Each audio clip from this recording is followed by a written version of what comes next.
അതായത് ഈ സ്വാഭാവികമായിട്ടും മറ്റേ നമ്മൾ പണ്ട് പോലെ കാണുന്നതാണല്ലോ ഈ ഇപ്പൊ പ്രത്യേകിച്ച് ക്യാൻസർ എന്ന് പറഞ്ഞ അസുഖം പറഞ്ഞാൽ വേറൊരു അസുഖം പറയുന്നത് പോലെയല്ല. ഇതിപ്പം ഡയഗ്നോസ് ചെയ്ത് കംപ്ലീറ്റ് ആയി നമ്മുടെ അസുഖം മാറി എന്ന് പറഞ്ഞാൽ അത് അക്സെപ്റ്റ് ചെയ്യാൻ ആൾക്കാർക്ക് ഭയങ്കര ബുദ്ധിമുട്ടാണ്.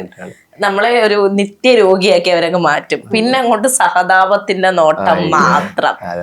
എന്തായി മറ്റേ എന്തോ മോശം നടന്ന് വീട്ടിൽ വന്ന് ചോദിക്കുന്നത് എന്തായി അങ്ങനെയൊക്കെ ചോദിക്കില്ല. അതാണ് സത്യം മാറ്റേണ്ടത്. കാരണം അത് ആ പേഷ്യന്റിന് ഭയങ്കര വിഷമമുണ്ടാകും. എന്താ പറഞ്ഞാൽ ആ പേഷ്യന്റ് ചിലപ്പോ ഒന്ന് മനസ്സുകൊണ്ട് വിചാരിക്കണ്ടാവും ഒന്ന് പോസിറ്റീവ് ആവാം എന്ന് വിചാരിക്കണ്ടാവും. അപ്പോഴാവും ഇതേപോലെ ചിലപ്പോ സ്നേഹം കൊണ്ട് വീട്ടിൽ നമ്മൾ കാണാൻ വരും. പക്ഷെ അവർക്കൊരു ഭയങ്കര സോഫ്റ്റ് മൈൻഡ് ആവും. അപ്പൊ അവര് വന്നിട്ട് ചിലപ്പോ കരയും.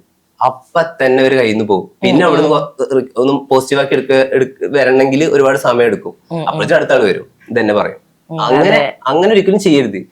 നമ്മള് പേഷ്യന്റിന് എപ്പോഴും അവിടെ ചെന്നിട്ട് ഇതൊക്കെ ഇതിനൊക്കെ ഒരുപാട് പേര് രക്ഷപ്പെട്ടിട്ടുണ്ട്, ഇത് കഴിഞ്ഞാൽ ഒരു ലൈഫ് ഉണ്ട്, ഇത് കഴിഞ്ഞാൽ ഇതുമായിട്ട് ബെസ്റ്റ് ആയിട്ട് വരണം എന്ന് പറഞ്ഞ് അങ്ങനെയാണ് ഒരാളാക്കേണ്ടത്. അല്ലാണ്ട് ഇത് കഴിഞ്ഞ് കഴിഞ്ഞാൽ നമ്മുടെ ലൈഫ് കഴിഞ്ഞെന്ന് വെച്ച് കഴിഞ്ഞാല് അവിടെ നിൽക്കും, നമ്മളങ്ങനെ വീണ് പോകും.